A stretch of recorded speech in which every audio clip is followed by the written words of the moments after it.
Bom, meu nome é Maíra, eu tenho 32 anos. Eu sou de Brasília. Atualmente eu moro no Rio de Janeiro. Eu tenho uma deficiência auditiva bilateral, neurosensorial, severa no ouvido direito e profunda no ouvido esquerdo.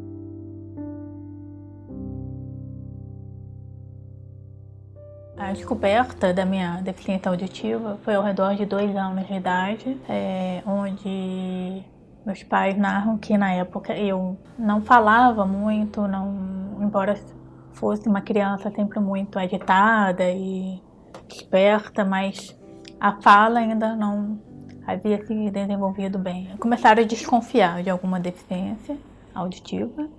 E aí foi confirmada mais ou menos em 1988. Maíra é nossa paciente aqui no Rio já há alguns anos, desde 2015. E ela tem uma perda auditiva bilateral, neurosensorial, né? Severa na orelha direita e profunda na orelha esquerda.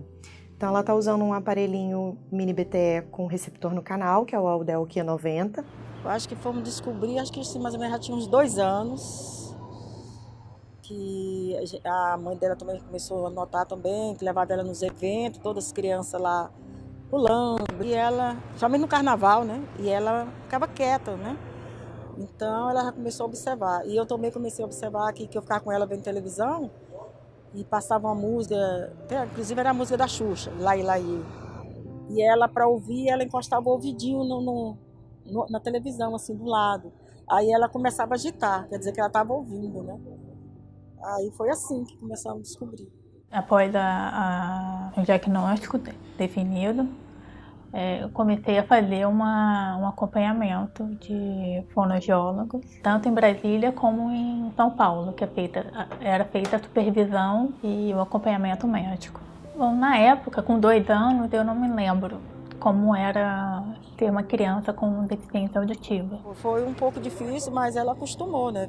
Ela começou com a gente chamava de papapá, que era um aparelhinho assim quadrado, a mãe dela tinha que fazer uns bolsinhos nas roupas, todas as roupinhas dela tinha que ter um bolso para pôr papapá e saía 2 fios assim, colocar no ouvido, né? Para ela ouvir. Eu sei que logo depois da confirmação do diagnóstico, eu comecei a usar um aparelho auditivo, que era uma caixinha, e desde então sempre aprimorando, né? Conforme ia desenvolvendo a tecnologia, fui tentando acompanhá-la de alguma forma. Então, dos 2 anos para cá, já são 30 anos de uso de aparelho auditivo, diário, sempre, todos os dias, em todas as situações. Realmente só tiro o aparelho para dormir, tomar banho, para piscina, né? E o uso dele foi imprescindível, nunca deixei de utilizá-lo.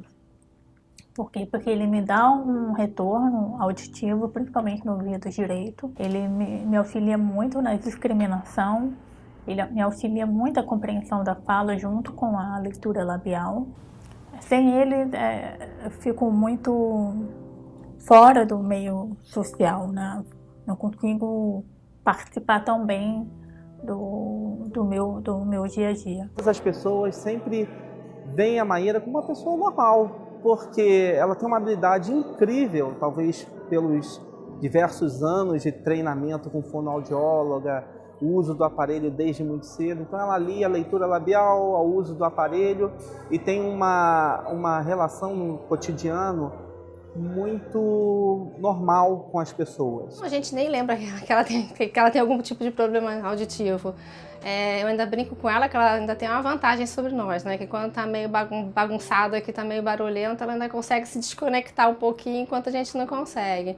Mas em relação à questão da deficiência auditiva, não. Ela participa das reuniões, dos seminários, das conversas.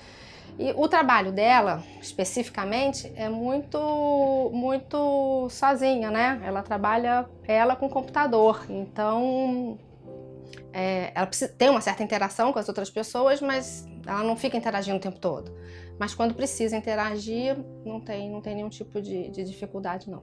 O aprendizado diria mais do que normal, não tem problema nenhum relacionado a déficit auditivo. Aliás, no início eu quase não me dei conta.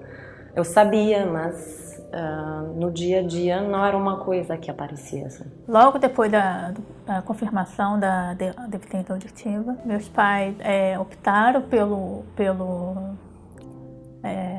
caminho da oralização, e com isso eu tinha terapias diariamente, todos os dias, especificamente com uma fono, e além disso era feita uma terapia em grupo com mais 3 amigas com deficiência auditiva. Sempre um trabalho muito lúdico, muito contextualizado, de maneira que eu não só aprendesse a verbalizar, mas que eu entendesse o que eu estava dizendo, o que aquelas pessoas estavam também falando, né? Porque é muito comum na deficiência auditiva você aprender determinadas palavras e não saber o que elas significam.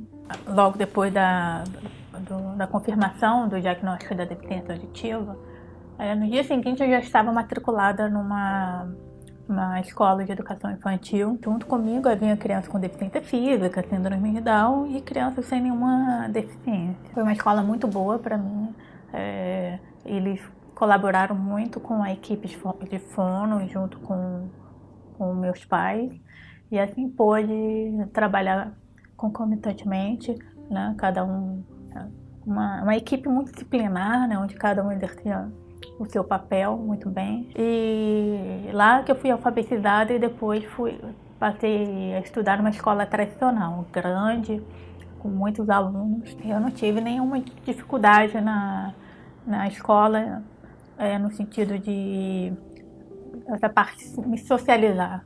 Eu tenho algumas recordações de dificuldades que eu tinha. Por exemplo, a professora fazia um ditado em sala de aula, geralmente era verbal. Eu fazia ditado depois de escrever.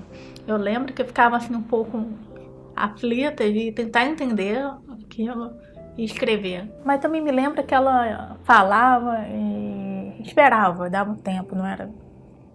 Mas gerava um pouco essa sensação de preocupação de entender para escrever. Ou então, quando passavam vídeos educativos, naquela época, todos os vídeos educativos eram dublados, né? Então, tinha sempre que ir atrás do professor para pedir, na época, o VHS, e para levar em casa. E minha mãe fazia todas as transcrições dos vídeos. Então, já era um exercício que eu, pequena, eu tinha uns 9 anos de idade, que eu tinha que fazer já buscando os meus direitos, né? Já reivindicando, né? Já questionando, puxa, por que esse vídeo é dublado? Por que não tem legenda nesse vídeo, né? Desde pequeno já trabalho essa preocupação. Minha mãe já dizia como que eu deveria questionar e tudo mais. Após isso, eu só comecei realmente a ser Maíra com deficiência auditiva perante, assim, digamos assim, em termos mais burocráticos, na época do vestibular. E aí eu sempre pedi uma sala especial, onde, embora não houvesse cota, não houvesse nada desse gênero, mas era uma sala mais silenciosa, com poucos alunos, onde o fiscal explicava as coisas diretamente para mim. Eu, no meio de uma turma de 40, onde o instrutor falava, o fiscal, né, alguma coisa aí poderia passar despercebido. Fora que a própria instituição de vestibular recomenda que eu faça sala especial por causa do aparelho auditivo. E aí eu entrei na UNB, na Universidade de Brasília. Eu entrei para o curso de matemática primeiro. E aí, na UNB, sim, que eu comecei a ter várias dificuldades de compreensão em sala de aula. Aí não foram uma, duas, foram várias situações muito difíceis.